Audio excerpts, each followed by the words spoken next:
नमस्कार, मी गिरीश निकम. महाराष्ट्र देशा विशेष कार्यक्रमात आपल्या सर्वांचं स्वागत. या आठवड्यात राज्य सरकारने घेतलेल्या महत्त्वाच्या निर्णयांचा आढावा आपण घेऊया. मुख्यमंत्री देवेंद्र फडणवीस यांच्या हस्ते AI फॉर ॲग्री परिषदेचं उद्घाटन झालं. महाराष्ट्र कृषी क्षेत्रात AI धोरण लागू करणारे देशातील पहिलं राज्य महाराष्ट्र ठरलंय. यासाठी 500 कोटींची तरतूद केली आहे. IIT बॉम्बे आणि जागतिक संस्थांच्या सहकार्यानं शेतकऱ्यांना हवामान, बाजारभाव आणि पीक नियोजनाची माहिती मराठी भाषेत स्मार्टफोनवर मिळेल. महाविस्तारद्वारे 30 लाख शेतकरी हे तंत्रज्ञानाशी जोडले गेलेत. त्यामुळे जागतिक बाजारपेठ खुली होणार आहे. शेतीच्या क्षेत्रात वातावरणाच्या बदलाने होणारे जे परिणाम आहेत, या परिणामांना सामोरं जायचं असेल, आपल्याला क्लायमेट प्रूफ ॲग्रिकल्चरकडे जायचं असेल तर आपल्याला AIचा उपयोग करावा लागेल. महाविस्तार हा शेतकऱ्याचा पर्सनल एजंट आहे. हा महाविस्तार त्या शेतकऱ्याला जे हवंय ते त्या ठिकाणी देतोय. नाशिक त्र्यंबकेश्वरमध्ये होणाऱ्या कुंभमेळ्यात कोट्यवधी भाविकांना मार्गदर्शन आणि विविध सेवांबाबत सहाय्य करण्यासाठी कुंभदूत हे ॲप विकसित करण्यात आलंय. या ॲपद्वारे नोंदणीकृत प्रत्येक भाविकाला वैयक्तिक AI सहाय्यक मिळणार आहे. कुंभदूतमधून प्रत्येक नोंदणीकृत भाविकाला प्रवासापासून ते अगदी निवासापर्यंत मार्गदर्शन करणारा डिजिटल सहाय्यक मिळेल. प्रवास, निवास, घाट आणि आपत्कालीन मदतीसाठी भाविकांना मार्गदर्शन मिळेल. 20हून अधिक भाषांमधून कुंभदूत सुरक्षिततेसाठी यात डिजिलॉकर आधारित कुंभ पासची सुविधा देखील असेल. भाविकांची खासगी माहिती पूर्णपणे सुरक्षित ठेवत ही यंत्रणा 1 कोटी भाविकांना हाताळण्यास सक्षम आहे. नाशिकमधील 10,000 विद्यार्थ्यांसोबत लवकरच याचा पायलट प्रकल्प राबवला जाणार आहे. इंडिया AI इम्पॅक्ट समिट 2026 मध्ये मुख्यमंत्री देवेंद्र फडणवीस यांनी शेती क्षेत्रात कृत्रिम बुद्धिमत्ता या विषयावर संबोधन केलं. तसंच महाराष्ट्राच्या विकासाच्या दृष्टीनं विविध सामंजस्य करार केले.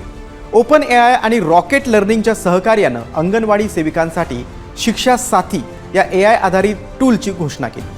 माहिती तंत्रज्ञान विभाग आणि भारत जैन टेक्नॉलॉजी फाउंडेशन यांच्यामध्ये AI आणि प्रशासकीय यंत्रणांचं डिजिटायझेशन या संदर्भात करार करण्यात आला.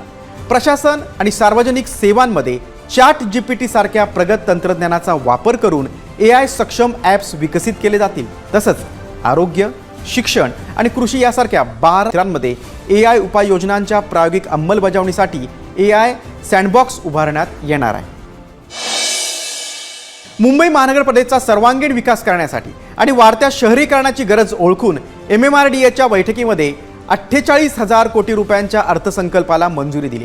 या माध्यमातून ठाणे आणि कल्याण या 2 शहरांचा कायापालट होणार आहे, अशी ग्वाही उपमुख्यमंत्री एकनाथ शिंदे यांनी दिली. ठाण्याला मोबिलिटी हब म्हणून विकसित करताना कल्याण हे भविष्यातील प्रगत शहरी केंद्र म्हणून उदयास येईल, असा विश्वास देखील त्यांनी व्यक्त केला. उपमुख्यमंत्री सुनेत्रा पवार यांच्या उपस्थितीत माझी वसुंधरा राज्यस्तरीय पुरस्कार वितरण सोहळा संपन्न झाला. हवामान बदलाचं संकट आपल्यासमोर उभं असताना माझी वसुंधरा अभियानाच्या माध्यमातून केलेली वृक्षारोपणाची कामं, घनकचरा व्यवस्थापनानं जलसंधारणाची कामं ही कौतुकास्पद आहेत, असं सुनेत्रा पवार यांनी सांगितलं.